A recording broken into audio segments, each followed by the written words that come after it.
I believe that now it is time to break the silence. Human rights are women's rights, and women's rights are human rights once and for all. We must recognize that women will never gain full dignity until their human rights are respected and protected. So we are focusing world attention on issues that matter most: access to education, health care, basic legal rights, and to participate fully in the political life of our countries. So we can create a world in which every woman is treated with respect and dignity. But we still have a long way to go. This is a moment to redouble our commitment for global gender equality. We need to be even bolder and more ambitious. The Beijing Plus 25 report lays out a roadmap that will help us chart our path forward for the next 25 years and beyond. I know expanding women's rights is the great unfinished business of the 21st century. That is the work before all of us, to have a vision of the world we want to see.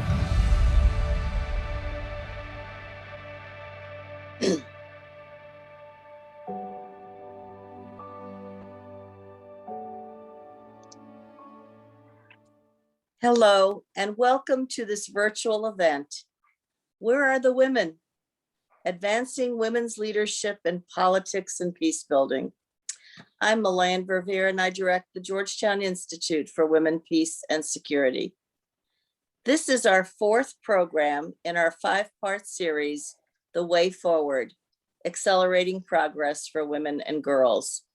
We've organized this series in concert with the Georgetown Ambassadors for Women, Peace, and Security and the Rockefeller Foundation.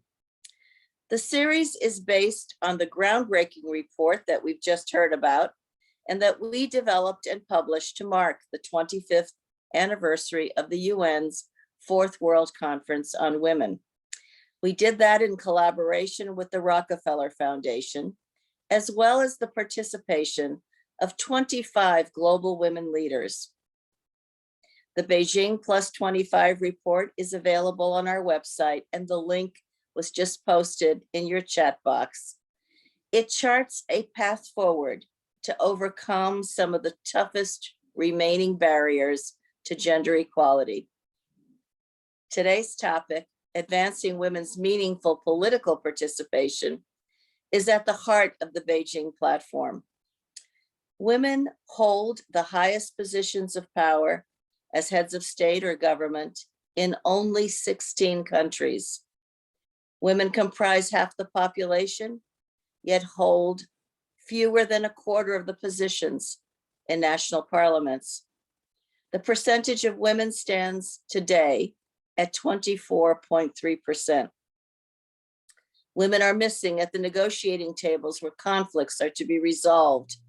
Only 13% of negotiators in official peace processes are women, and even fewer have been signatories in major peace processes globally.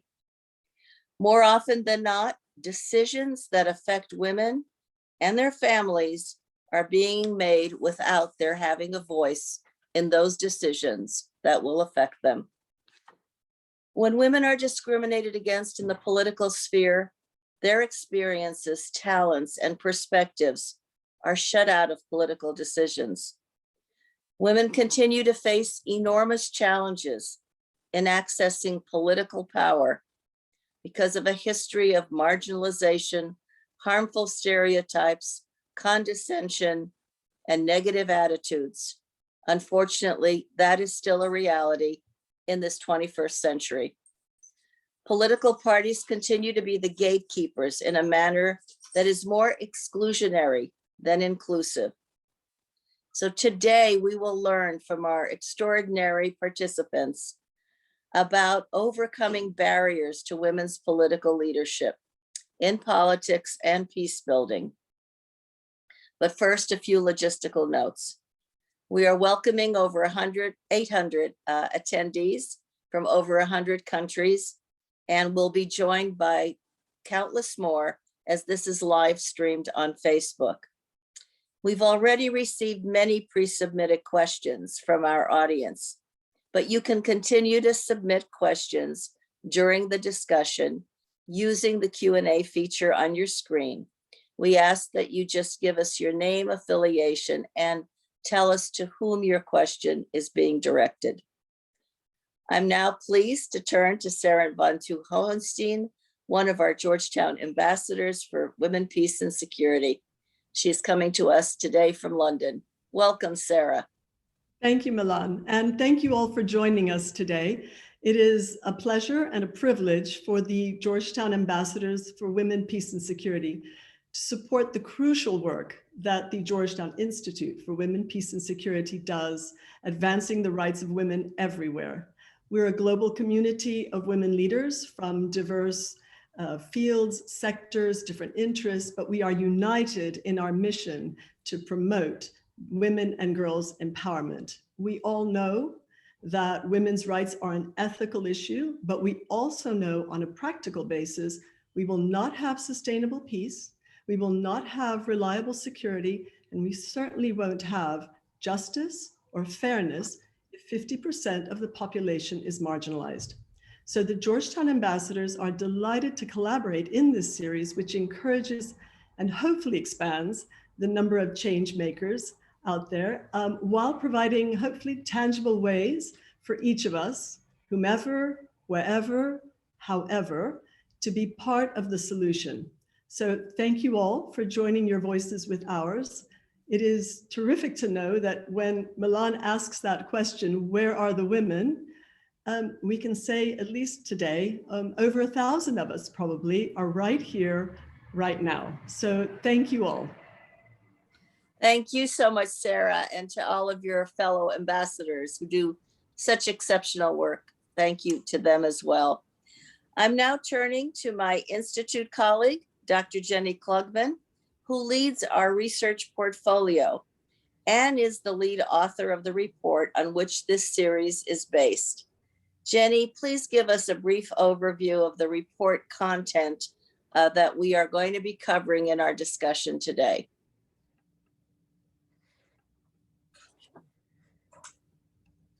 Thank you, Milan.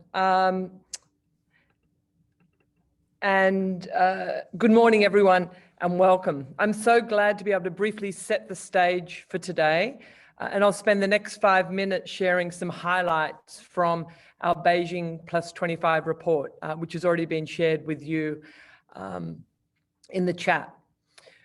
We have such an august panel with rich and deep experience. I'm just going to provide an overview, highlighting what we covered in the report on fostering democratic inclusion and accountability, which was one of 5 key levers as shown on this slide, alongside resetting gender norms, bridging gaps between law and practice, countering backlash, and harnessing technology, obviously with close linkages among these levers as well. The starting point here, of course, is that women's leadership and representation matters and can produce broad gains. We know that women are generally more likely to support social spending and the reform of discriminatory laws. They are less likely to support military action. And when women are involved in peace processes, peace lasts longer.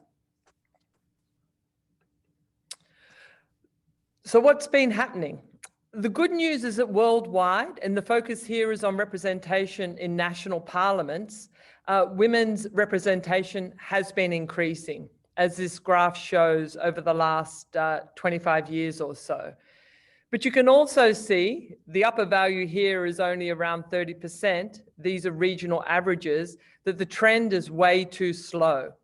Indeed, at current rates of progress, the World Economic Forum predicts it will still be another century before parity is reached. And you can see here as well that South Asia and the Middle East and North Africa regions have the lowest representation of women in parliament, still below 20% on average. When we look at country outliers, there are important flags as well. You can see on the left-hand side that there are 20 countries out of 192, which are tracked by the Interparliamentary Union, where the share of women exceeds 40%. And you can see here as well the diversity of countries reaching these levels, from Rwanda and Cuba to several Nordic countries and New Zealand. But in 25 countries, as you can see on the right-hand side, fewer than 1 in 10 parliamentarians are women. There are several Pacific countries which do especially badly here. You can see Vanuatu, Papua New Guinea, and Micronesia all at 0, which seems incredible in the 21st century. We also see very low rates in several Gulf countries, as well as in Yemen, Nigeria, and Liberia. They're all in single digits. And of course, the Honourable Julia Gillard will further discuss the importance of women's participation and overcoming existing barriers to representation.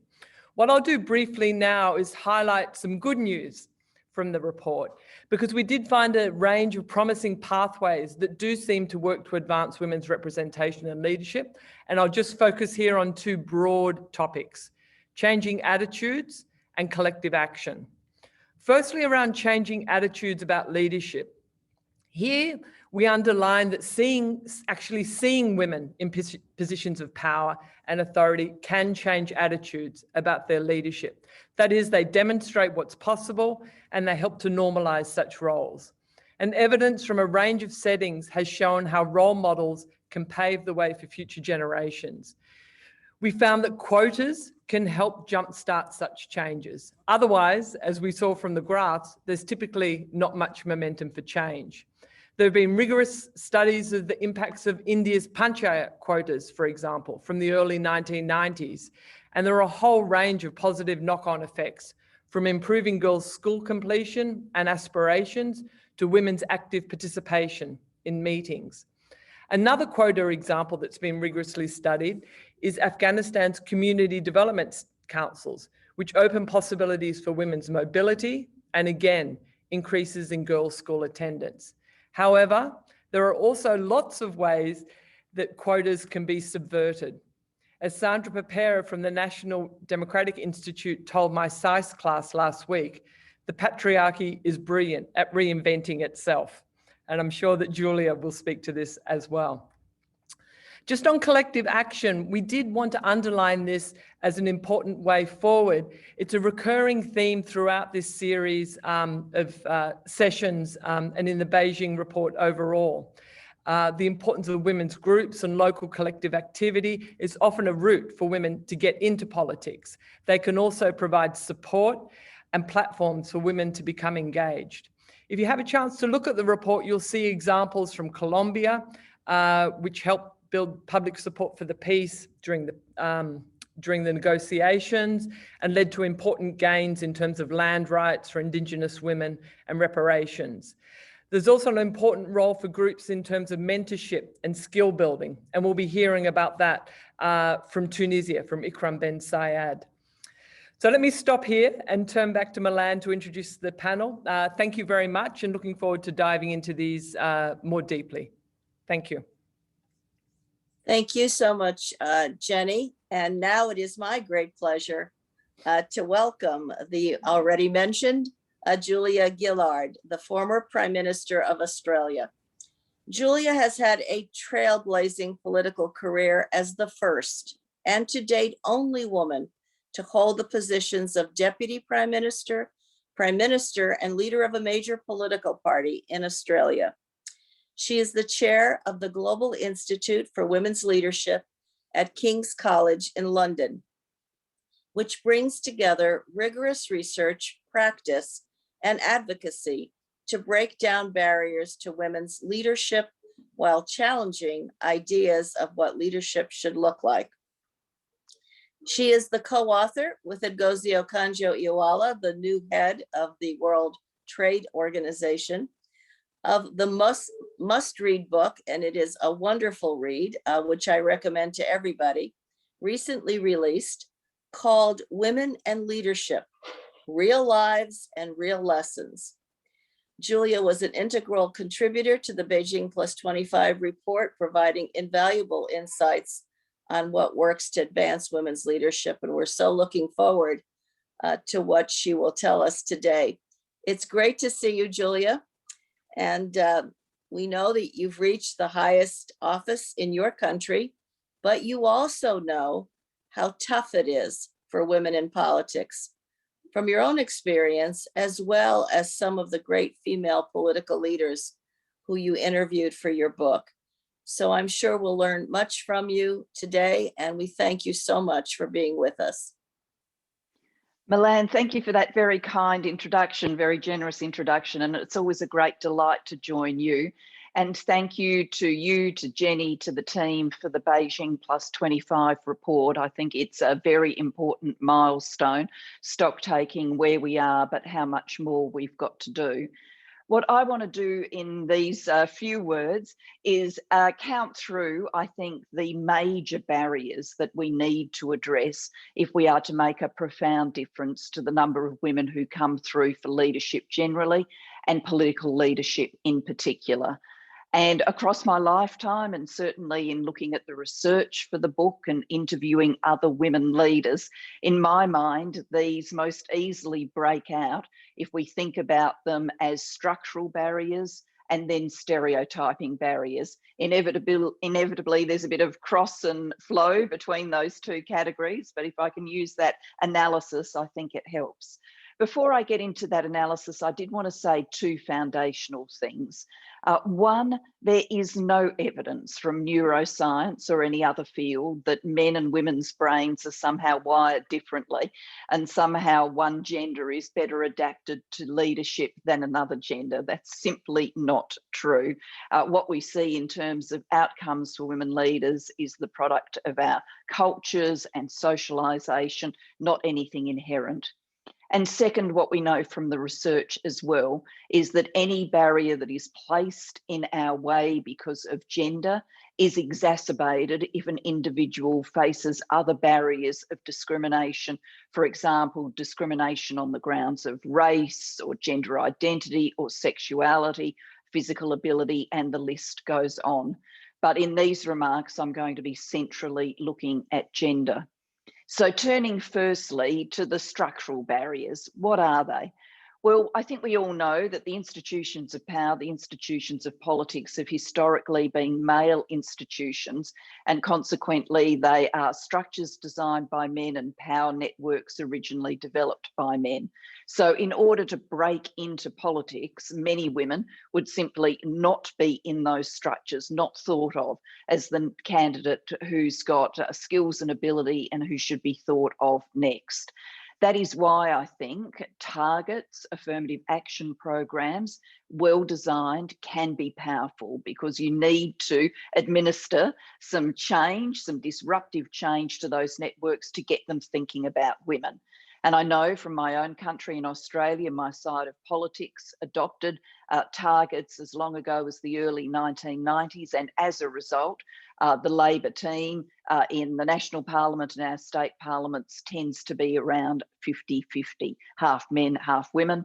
The other side of politics did not take that approach, and they generally come in at about 25-26% women. So these entry-level mechanisms matter.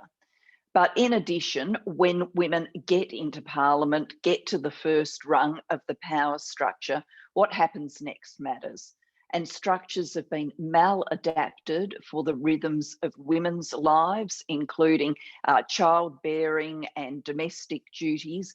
And we are seeing slow adaptation around the world, but a lot more needs to be done to make it possible for women with family responsibilities to be involved in politics.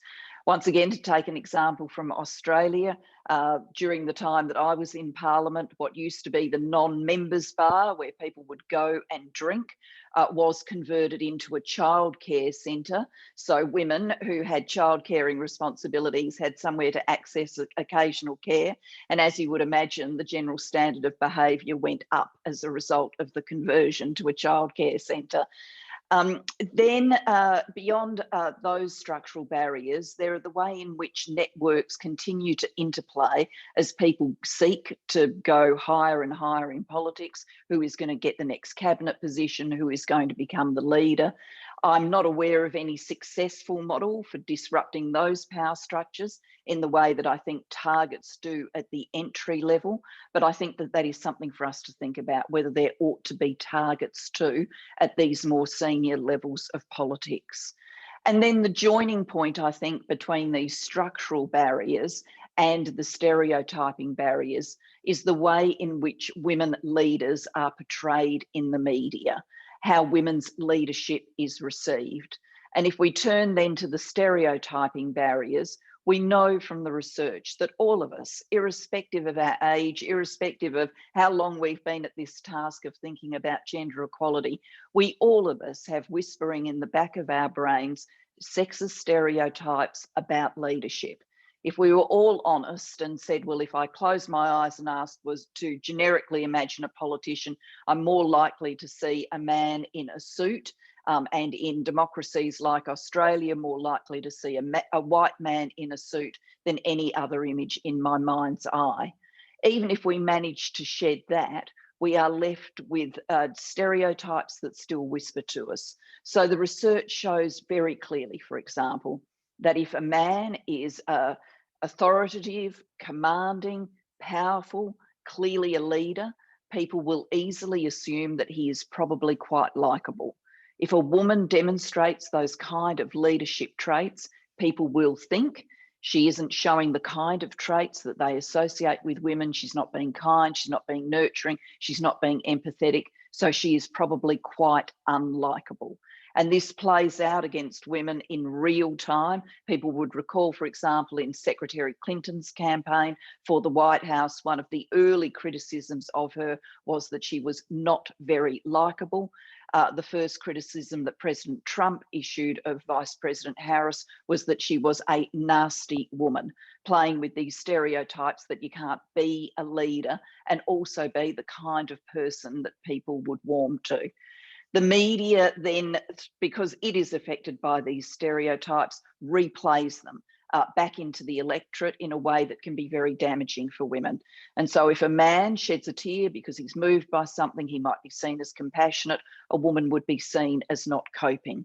If a man is animated and passionate, people will think he's coming on strong. A woman will be labelled as hysterical, and the list goes on. There will also be, and this is very trackable, disproportionate interest in a woman's appearance and disproportionate interest in her family structure.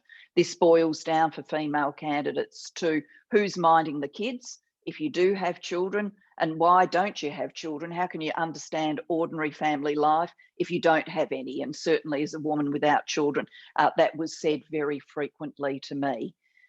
We know that these stereotypes play out across all age ranges. There's been lots of research on university age students. They still show these stereotypes. We know that they're quite deep-seated, but they are the kind of thing that can't persist if we drag them out into the light and hold them up to account. As soon as you shine a spotlight on them, I think most people would go, they're pretty ridiculous. So one of the activist things that I would want to recommend is, I think in the last US presidential campaign, there was a great mobilisation of women and supportive men using the hashtag #WeHaveHerBack. So whenever a sexist statement was said about a woman, there were people calling it out in real time. And if we can put that sort of spotlight on, I think we can make a real difference. Of course, Milan, these are just once over lightly for some of the challenges. Some things are getting better, but let's be honest, there are also some new challenges and hurdles, particularly the influence of social media, where the research once again shows that women on social media in the public square, particularly women of colour, are targeted, highly disproportionately for abuse, for death threats, for rape threats. And then in too many parts of the world, this kind of threat of violence doesn't just exist in the online environment, it exists in the real world, and women can be putting their lives at risk to step into politics, into the public square. So we've got a big agenda for change about social media, violence against women, changing structures, countering stereotypes, and we need to do each of them together if we are going to see a lift in the statistics that Jenny has so powerfully put before us. Thank you very much. Oh gosh, thank you so much, Julia. That was really a wonderful way to set the context for the discussion that we were about to have.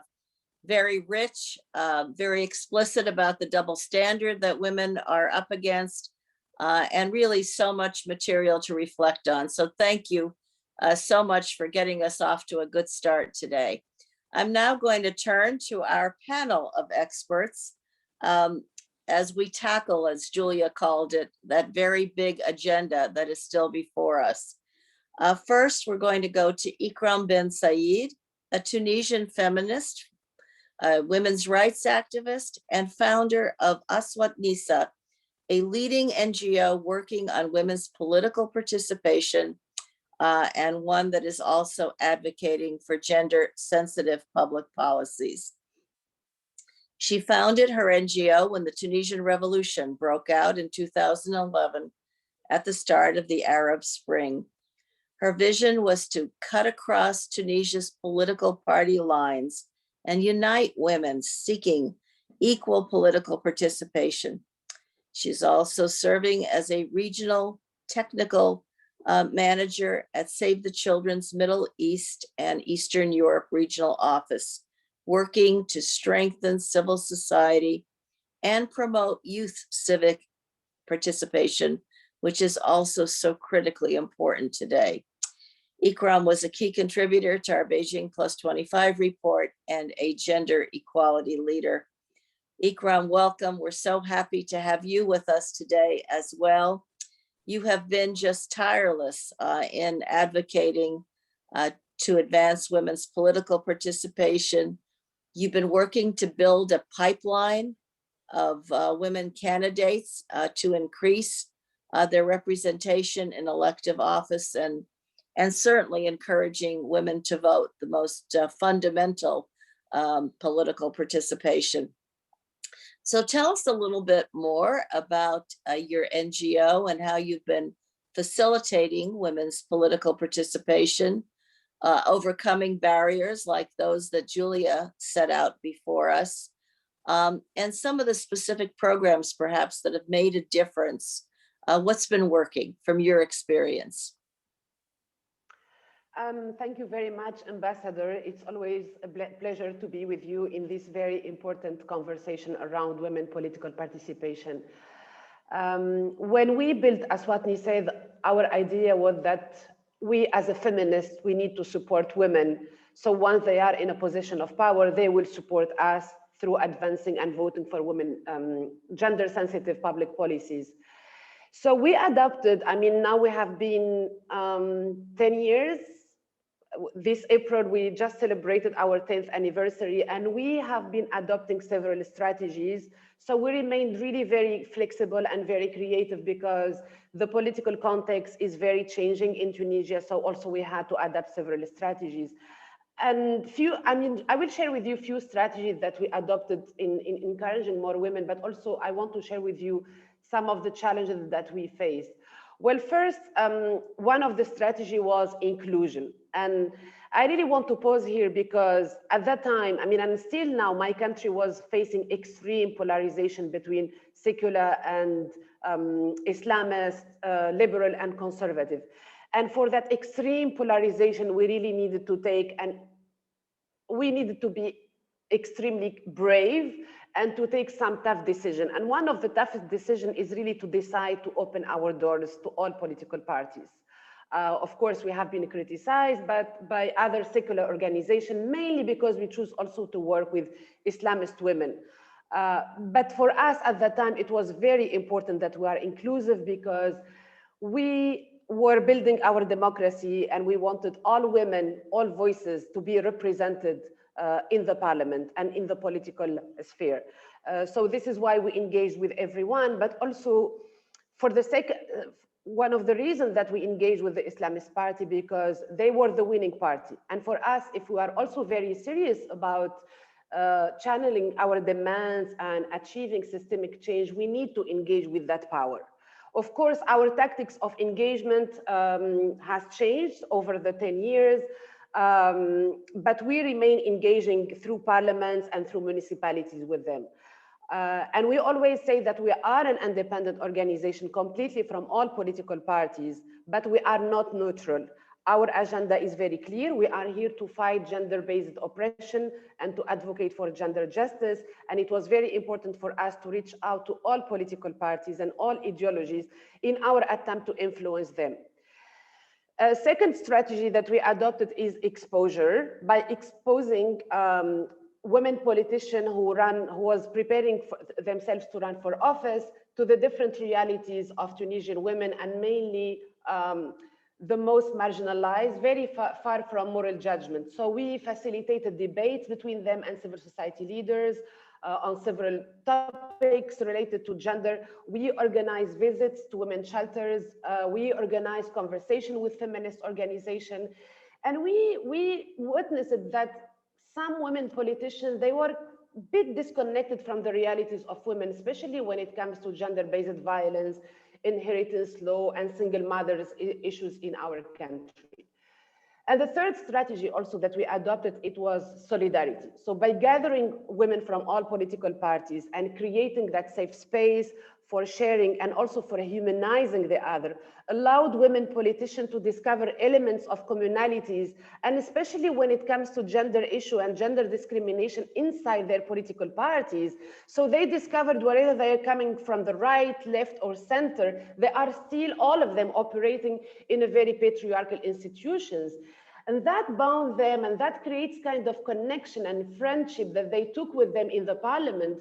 And that was really very fantastic element from our program, because I will explain how this helped us after that in passing very progressive laws. And fourth was the technical support to these women. I mean, you know, women who are running for office, usually they don't really have staff and they have to do it by themselves. And even women who are elected, usually they don't have staff. So we as organization, we played the role also in supporting them by providing policy briefs. I mean, let's say we recently, for example, in the beginning of the pandemic on COVID-19, and impact on GBV, or it could be something like policy brief on safe transportation for women in agriculture sector. So basically we provide policy and research to help them and to inform them and help them do their jobs. One of the greatest, of the policies that helped us was the quota in 2011 that really helped a lot of women get elected. But then right after that, Aswat Nise was one of the leading organization in a national coalition when we advocated to actually change the quota system for the municipality election. And we asked toward a new quota system, more vertical and horizontal, to give more women chance to be elected. And you can see the difference in numbers. For instance, now in the parliament for the simple quota, 23% of the parliament are women. But for the vertical and horizontal quota, now we have 48% of official elected in municipality on a local level are women. And we started seeing kind of the fruits of our work, because we have been working with these women. Once they are elected, they became, in the parliament, they became really our allies. And they opened doors for us.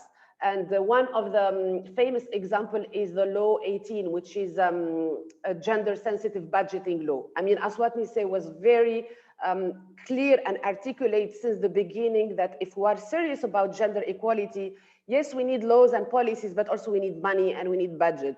So we were advocating with other sisters organizations, and women in the parliament played an important role as a bridge between us and their political parties. And they helped us and they supported us when we passed the law together. So that's fascinating.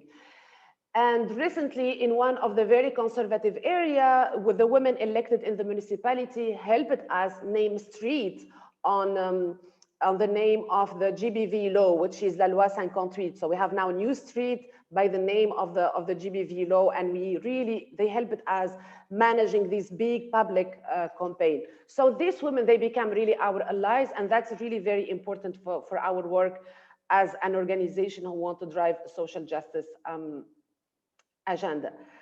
Now, we faced few challenges.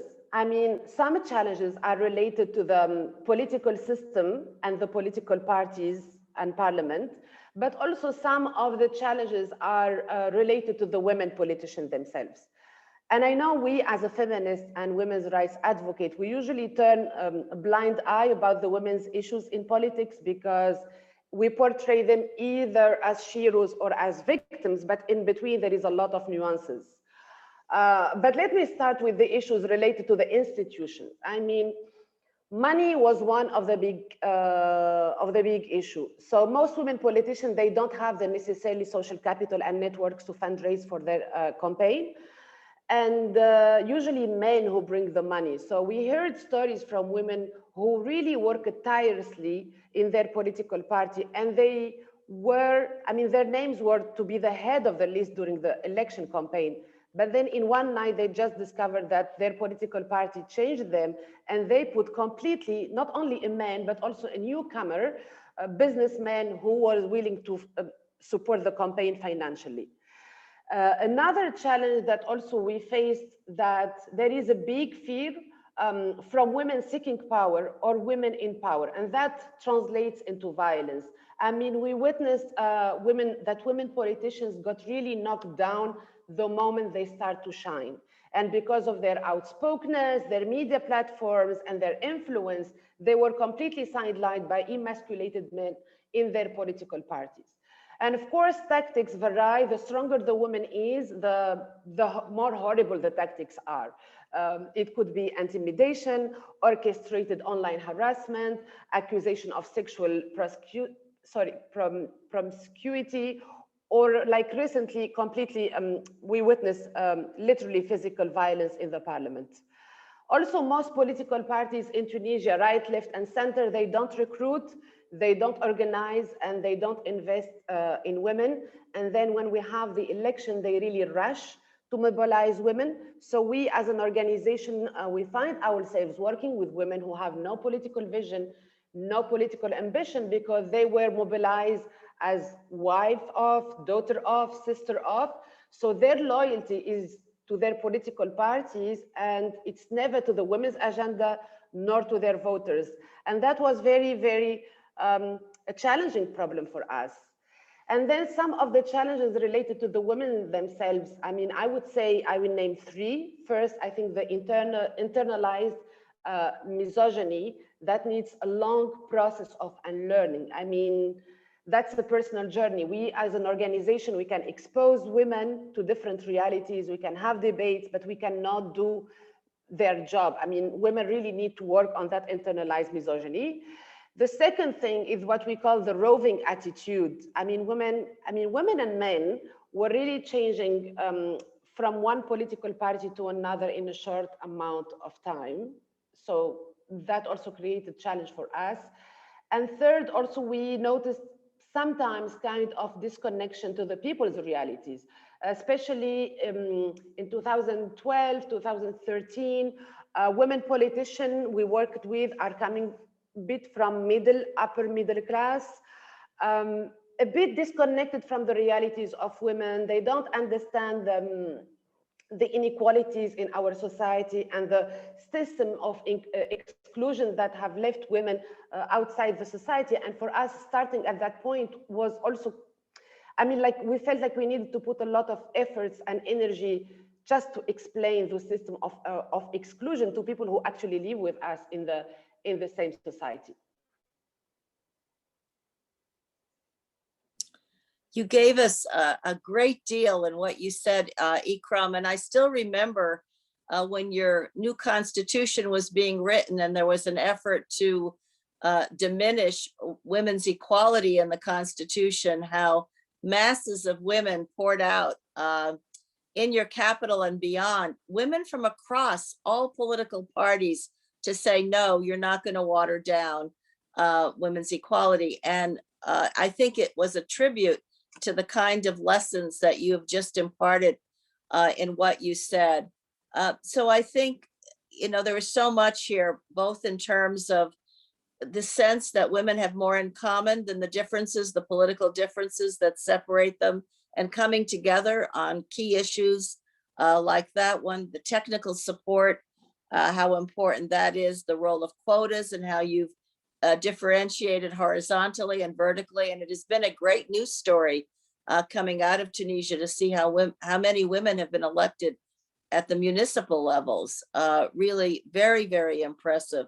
And then dealing with these terrible opposition tactics, some of which Julia also mentioned. So we'll come back to you in the Q&A because you've given us so much in what you just were able to impart to us. We're going to go now to Laura Alonso, who is both a former parliamentarian in Argentina and democracy and anti-corruption advocate. She most recently served as head of Argentina's anti-corruption office.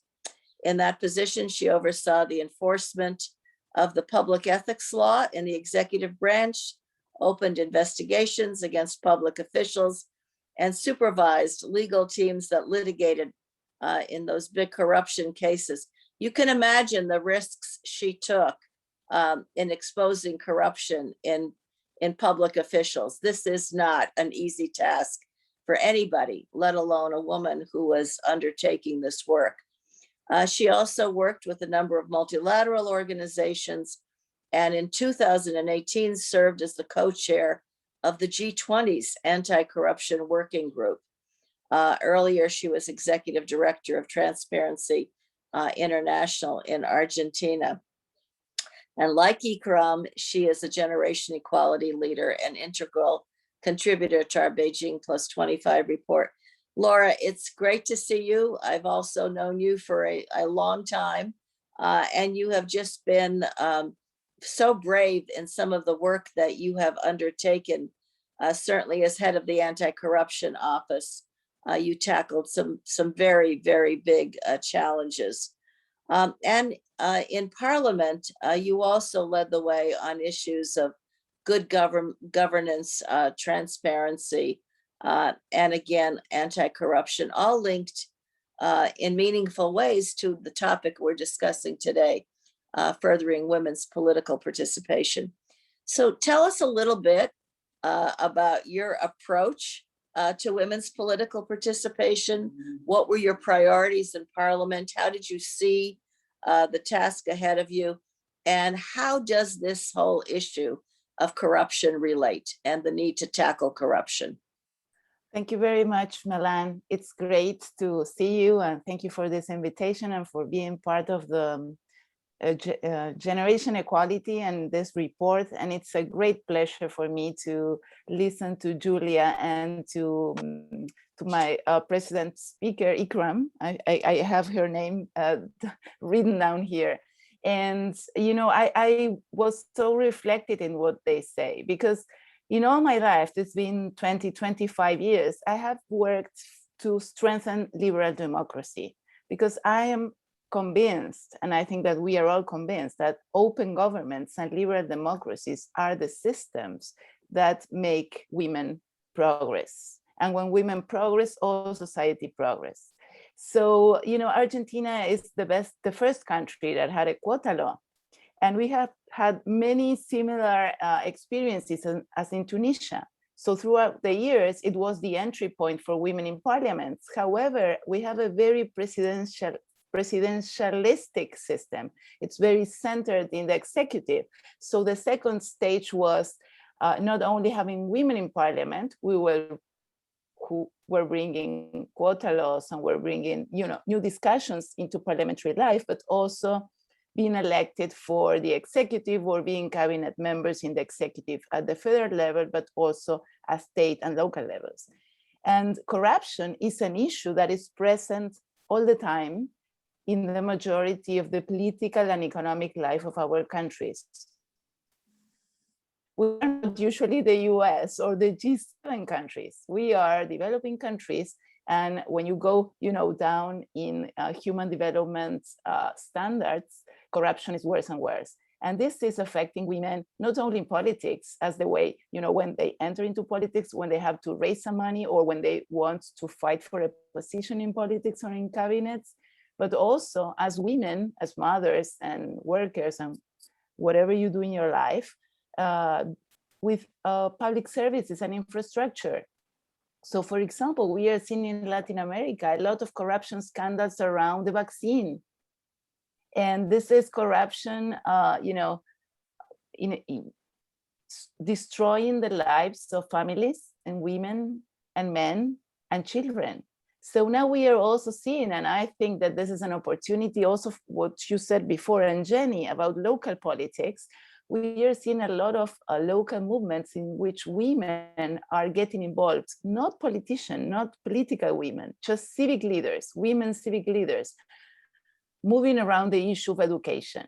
Because Latin America has had locked down schools for most of the year last year, and we are locking down schools again.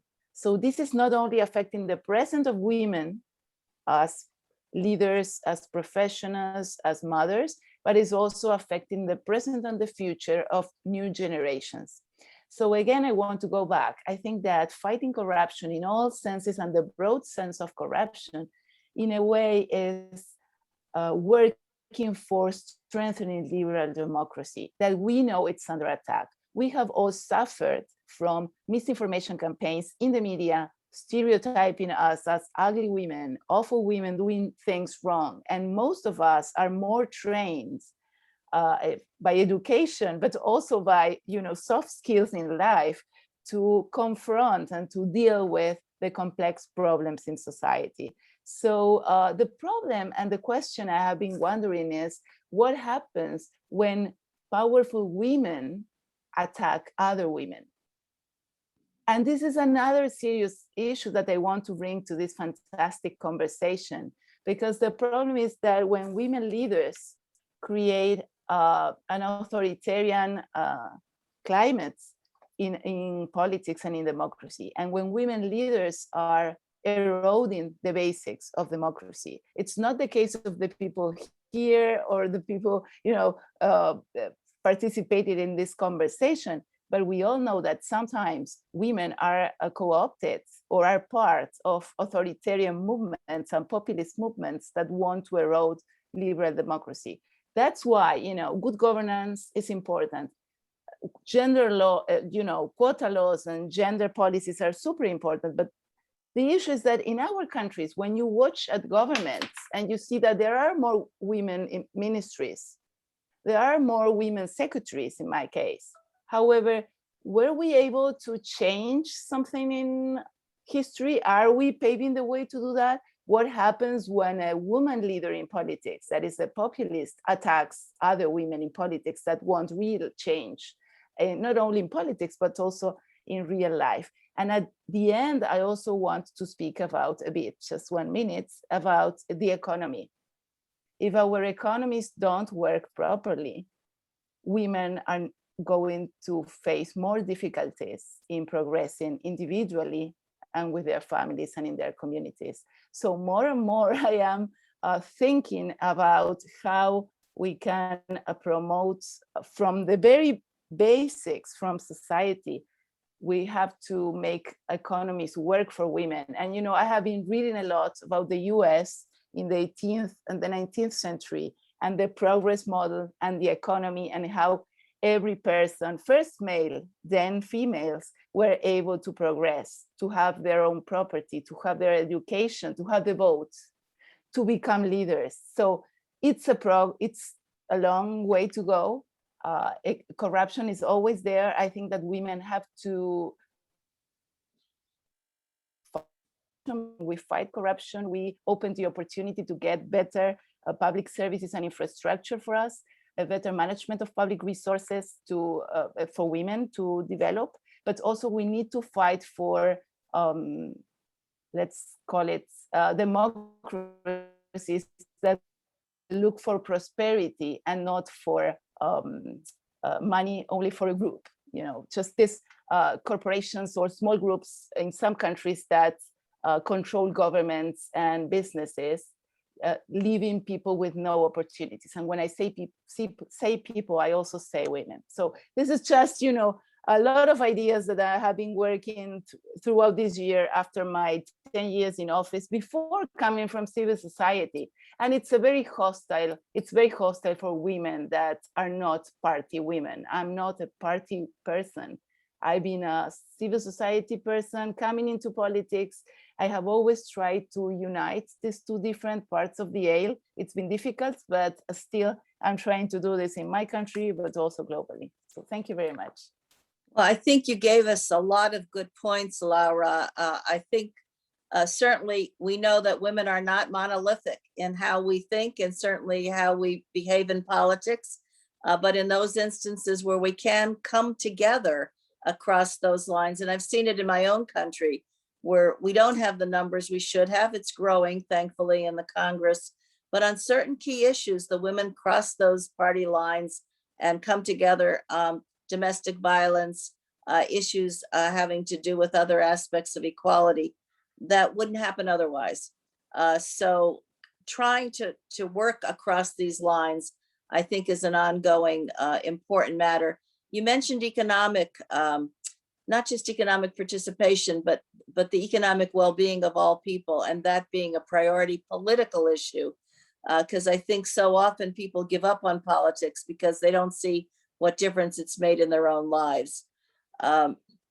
So a lot of other really significant thoughts you transmitted to us. We're going to go into the Q&A shortly, and I'm sure we will come back with some of these questions. But before we do that, let me turn to our next panelist, Rumbizai Kandawa Svika Nundu. She is at the International Institute for Democracy and Electoral Assistance, IDEA, where she is a senior advisor for democracy and inclusion. She was formerly head of the political participation and representation program there. She has extensive experience in strengthening gender mainstreaming in electoral and parliamentary systems and constitutional processes, the structures that Julia Gillard referred to.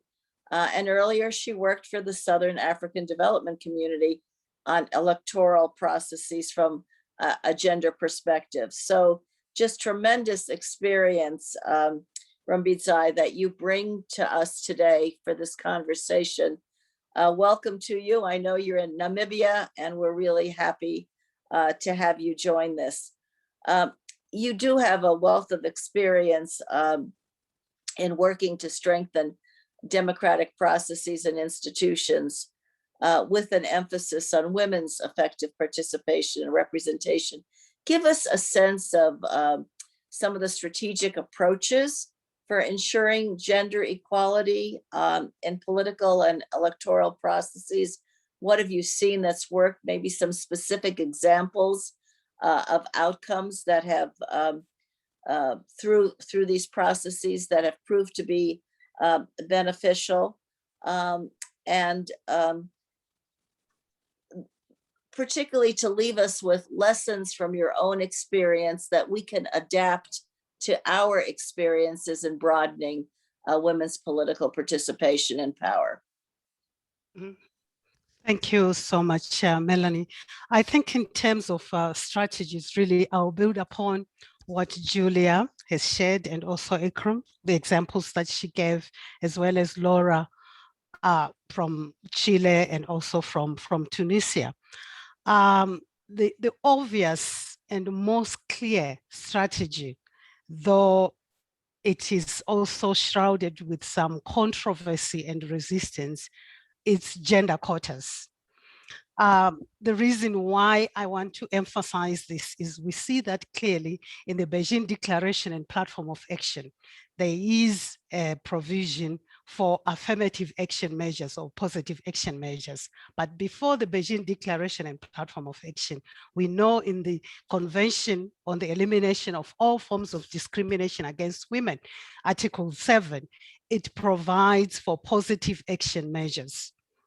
And as international idea, the International Institute for Democracy and Electoral Assistance, if you go online on our website, you'll see the resource that we have developed on gender quotas, global gender quotas, just to show how many countries are implementing gender quotas and what is the impact, at least in terms of entry at the parliamentary level. The position is that not that quotas will answer everything, but Melanie, we need to have strategic measures that will allow women to come in, to put in their foot into the politics because of the different barriers and roadblocks that they face. The roadblocks that we know are culturally driven because of socialization, because of practices and traditions. Not that women are not competent, but because of the mindsets. And I think my other former panelists have spoken to those issues. The reason why we need gender quotas is because if society was gender fair, there wouldn't be need for any gender quotas. And the other strategy that we need to adopt that is effective is the transformation within political parties. As an international idea, we've done an analysis of political party policy documents, their internal rules and regulations, and I'll call it the secret garden around the identification, nomination, and selection of candidates for positions of power and decision-making. If those intra-party democracy processes are not reformed and we don't invest in efforts to transform the internal party democracy processes, we'll always find that women will be marginalized and underrepresented at all positions of power and decision-making. Because gender equality is not going to happen by some evolutionary miracle. We need to have specific strategies in order to transform these spaces. And what happens within political parties, they are based on the male model of politics, they are patriarchal. And I always say that sometimes what you see, I remember at some point I was in Juba in South Sudan, and we were plainly told that what you see in politics is just that the kitchen has been taken out of the home and brought into the political party. And that was meant to describe the role of women in political parties, that they are ghettoized, pushed into the corner of what I call the hospitality function, serving, cooking, dancing, entertaining political leaders, and they are not on the agenda where political party decisions are made. So it's important that we invest in sustained interventions on transforming political parties. And it starts with the political party policy documents and their rules and regulations. The analysis that I mentioned earlier on, we covered 32 countries, for instance, in Africa, 18 countries in Latin America, and about 10 or so countries in Asia. And it clearly showed that a number of them, the language when referring to the president of a party is he, secretary general of the party is he. Then the women's wing, women's affairs unit, that's where you see she. And we saw that in party documents in Liberia, in Ghana, and in several countries. And until and unless that transformation is done to give commitments on gender equality and women's empowerment within political parties, it's not just going to happen. The other strategy that we need really speaks to what was mentioned earlier, political financing campaign for campaigning. As international idea, we've done an analysis through our political finance database and political finance resources on money in politics, which clearly shows that where countries implement some measures of gender targeted funding, it also helps political parties, or it it's obligatory and mandatory for political parties to make sure that they have women as candidates, because the provisions would require that a political party, in order to get public funding, it should have a certain number of women on their candidates list, as well as in their positions of power in decision making. We know, I think Laura and I think Ikram mentioned it from the examples of Tunisia, and it's no brainer, we all know it, that women have less resourced networks compared to men, and they have less access to financing. So we need interventions that address the issue around access to political financing or access to resources. Another issue has to do with the need for strategies on transformation of mindsets. I think Julia also mentioned that, because what we see, and which is also driven by the media can be a driver of gender inequalities, or it can also be a conduit for transforming mindsets in terms of women's political participation and representation and women's empowerment. And what we see consistently is the challenge that the media, when it's providing coverage for women candidates, there's a tendency to focus on the women, the body, rather than what they can offer and what they put on the agenda and what they put on the table. So we need strategic interventions with regards to the role of the media broadly. Why is that essential? We have a patriarchal, predominantly patriarchal world and patriarchal societies. And I keep saying that patriarchy serves as a non-monetary resource for men. So whilst women are still trying to find a few dollars to just present themselves as candidates and enter into politics, men already, because of the patriarchal system, because of the advantages that is bestowed to them by the system, it's a non-monetary resource. So you can see that our strategies need to be multidimensional, they need to be consistent across generations, because sometimes it's almost like there's even, can I say, backsliding, or where it's taken for granted that gender equality and women's empowerment will happen. And in everything that we have said and in implementing these strategies, the key challenge is the resistance and the backlash of patriarchy. Why? Because gender equality and women's empowerment, the bottom line, Melanie, is that it's about the redistribution of power.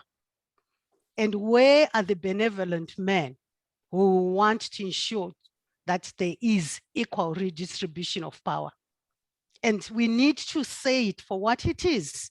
It's about the redistribution of power. And until and unless we can break the strongholds of patriarchy and the advantages that it bestows on one gender, and women have to be asking for a certain percentage, a certain quota, having almost the assumption that the 100% of leadership belongs to men, we need to have strategies that interrogate and break those barriers.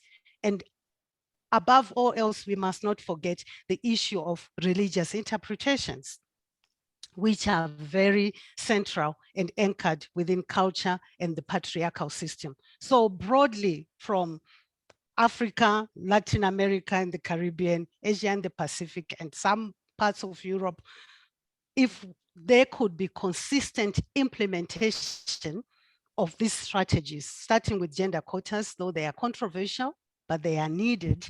And the reason we implement gender quotas, it's not that we are giving women power on a silver platter.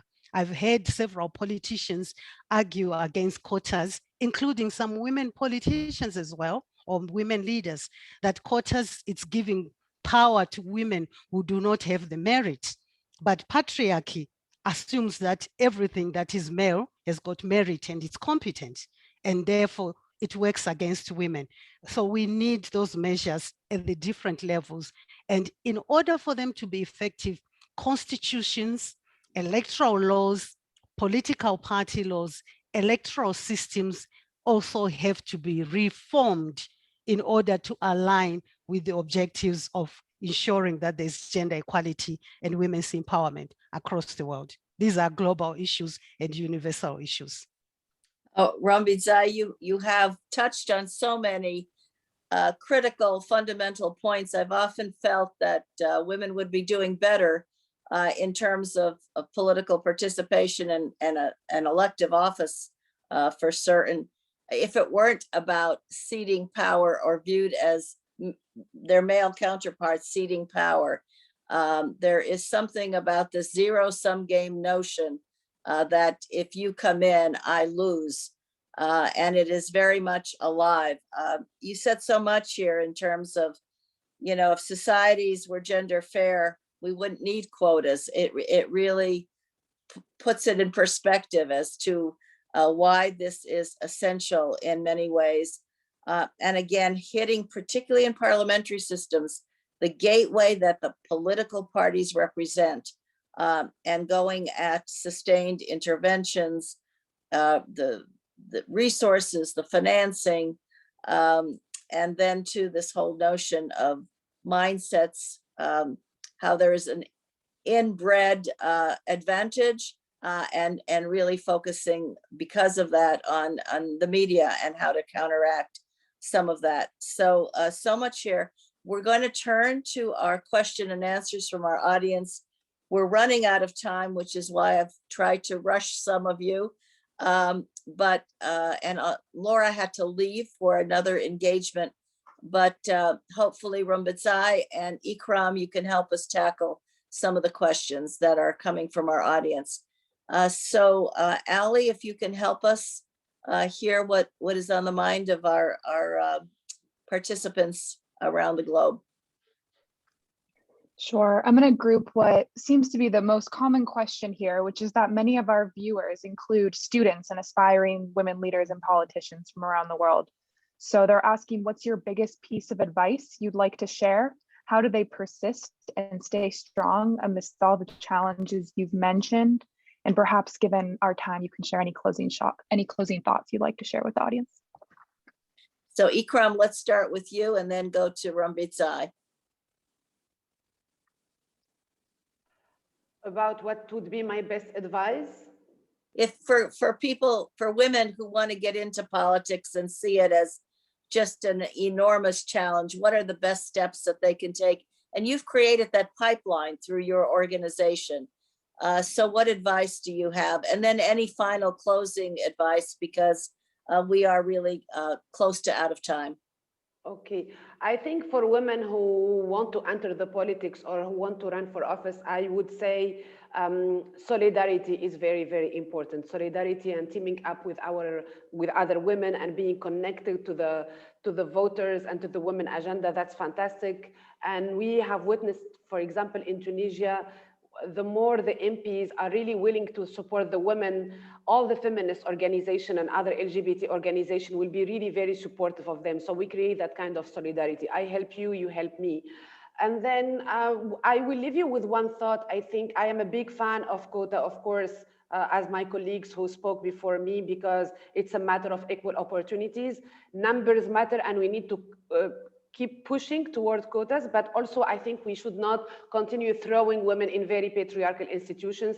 And if we are really very serious about a good quality of women's political participation, we need to engage with political parties and parliament in creating more enabling, so basically we need to transform these institutions so they become welcoming and enabling environment and institutions who are also accountable to women. Ikram, let me ask you in terms of advice for getting into elective office. In addition to solidarity, training programs, what kind of difference do they make? Assistance in fundraising, because it's very costly. Women have a much tougher time in getting the resources that they need. Are there other specific kinds of assists and recommendations you might put forward? I mean, as you said, I think trainings are very important because, for example, what we offer in Aswat Nise, what we call the 3C approach, which is basically the capacity strengthening, the confidence, and then the communication. So the capacity is around all the laws and issues and gender topics and good governance. And then the confidence is all around the public engagement and public debate and writing your speech and connecting with your audience. And then the communication is really how you connect to the potential voters and to show up to the world, but also we support women and we facilitate access to them to media so they can have their own platforms, because usually, I mean, when a media platform asks a political party, they usually send a man. So we help the women create their own networking of media so that media platform will help them to be visible, not only to the potential voters, but also to make them visible inside their political parties. Because the first fight is to be actually on a list. That's the thing. In order for you to be elected, to be on a list. And to be on a list, there is a lot of hard work that needs to be invested. Good. Well, let's take it, Rumbidzai, getting on the list. You talked about some of those very challenging political processes that are in place that the parties in large measure control. What are some bits of advice that you can provide to potential women candidates? Mhm. Thank you, Melanie. Yeah, I would like to build on what Ikram said. But first of all, to note that there's no one size fits all answer. Each country context and political party context also has to be taken into account. But one of the things or strategies that we have noticed tends to be effective over time is that women already state their intent to contest well ahead of elections, not on the eve of elections. In a number of countries, if women start to present themselves as candidates or express themselves, their willingness and harnessing, putting themselves out there, if they do it 6 months before the election, you always find that there's already what I call terrain marking. The men have already identified where they want to be, and that will not be helpful in the final analysis. So that ability to be able to identify one as a candidate earlier on, we talk about the electoral cycle. I always say we also need to work with understanding the electoral cycle process, not just about the election, the polling, the voting day. How am I positioning myself as a potential female candidate in the post-election phase? The post-election phase is where maybe it tends to be quiet. So that is where you start making your moves and getting into the entry points, identifying the entry points and potential allies, but also potential enemies, because definitely we can't be naive that there will always be opposition. So identifying the potential oppositions, where it's coming from, and the potential allies, and building bridges within your community, because the whole thing about election is also about building bridges. But what is the timing? When do we start doing it, investing in those processes and identifying the political agenda issues? Whilst patriarchy and predominantly male candidates want to campaign on the basis of attacking people and personalities, I always say, let's bring out the transformative women's leadership style, which is not about politics, about people, but it's policy or issues based. And you do that ahead of time. And now it might even just be on a Facebook or using social media, and being mindful of not getting trapped into the hate speech and attacking anyone, but putting across the national issues and policy issues, strategically positioning ourselves within the challenging patriarchal context that we work in. But time is of essence. When do we position ourselves? When do we make it clear our intention and start mobilizing communities around us on issues based campaigning? Thank you so much. That is really good practical advice. And often, I must say, not always thought through in the way that you just put forward its importance. So thank you for that. I want to thank you, Rumbid Zai, Ikram, and Laura, for your example, for your commitment to public service, for all of the good advice you conveyed today, as well as to our opening speaker, Julia Gillard. I think all of you manifest the best in women's who are active in all aspects of political participation, whether from the outside trying to make the system more accessible and get others in, or those who've been in office struggling within those positions to truly make a difference. This is such an important topic. We could go on for hours. I hope that our audience, and I'm sorry that we couldn't take more questions, but I think we've had a richness of discussion. And I hope that you and the audience will find ways, either through their websites or getting in touch with us, to access these remarkable people who joined us today to discuss this topic. Again, you can find the Beijing +5 report on our website. And I just want to say, thanks to our ambassadors for women, peace, and security, that our final program in this series will be harnessing technology. And that was referred to even in this discussion today, harnessing technology for gender equality. And that will happen on May 20th. So thank you all again. We need more women to engage in this important venue because it matters to everybody, to men and women, to girls and boys, to all of society. It's not a zero-sum game. Everybody benefits from women's political participation and women in elective office. So thank you all, and ever onward. Bye.